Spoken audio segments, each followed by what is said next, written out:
Hey guys, this is Nathan with Imperial Taxidermy. Today I'm going to take you through how to cape off your skin from the skull.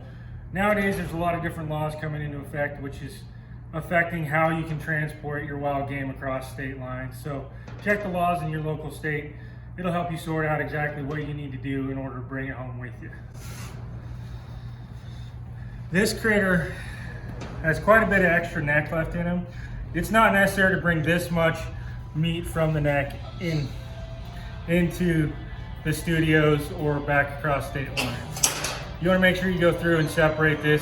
It's also going to help your skin cool down and keep any from bacteria from growing, which can cause an issue with hair slippage. First thing you're going to want to do is go ahead and start an incision right here at the back of the skull. And you're just going to follow your spine all the way down. Make sure your knife's not coming out and making a lot of jagged edges. You want to make sure to keep your blade really nice and sharp. Make sure we line this up right there. And you're just going to continue this cut all the way out.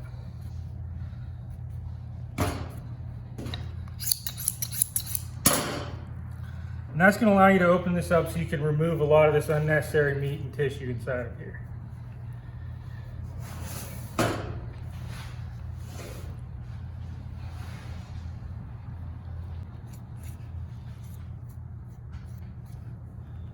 It's important to try to stay close to the skin, but wherever you're comfortable with. We don't want a bunch of holes in the skin either.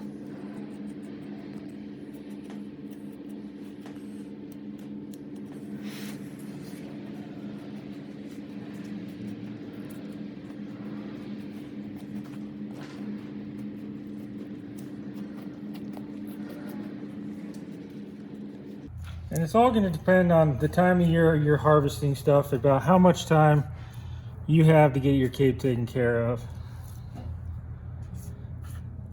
Bacteria takes two things to grow: temperature and moisture.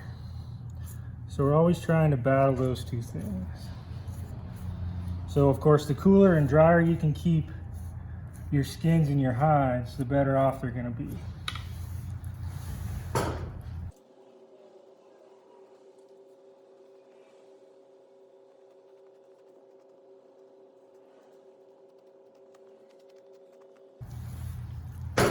As you can see, there's a ton of extra tissue and a lot of meat here that would make really terrific hamburger.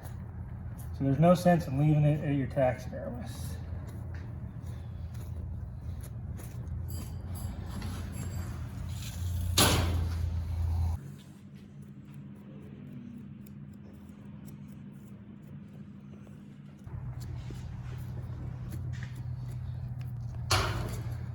All right, so when you're in the field, you can keep it all the way up to here, and you can go ahead and right here at the back of the skull, there's a joint called the Atlas joint, and it's just really easy to separate it there, and that way you can leave all of this attached to the carcass, and it just makes it a lot more manageable.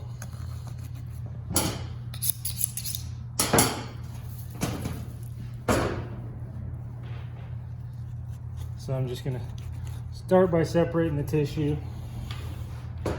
I'll get you spun around here so it's a little better here. So.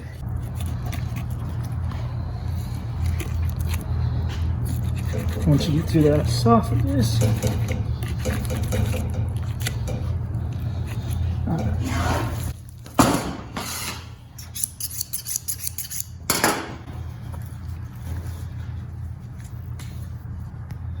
All right, so once you get your skin pulled back up, and there's actually a point of the skull you can feel right here, you go ahead and just stick your knife right down in there.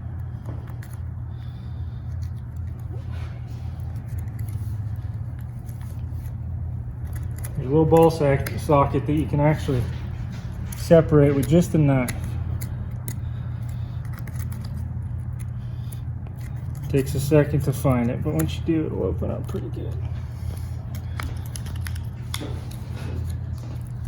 I don't know if you can see any of that. Let's go ahead and do that on both sides.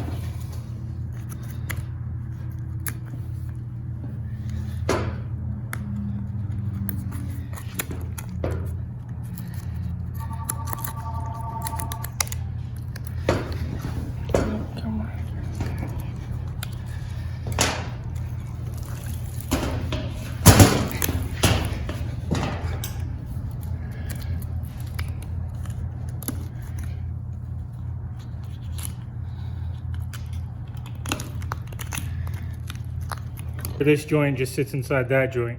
And so you don't need to pack a saw or anything, and you can still leave all that tissue connected, and it clears up a ton of weight depending on what you want to do, and also saves you some pretty good table fare.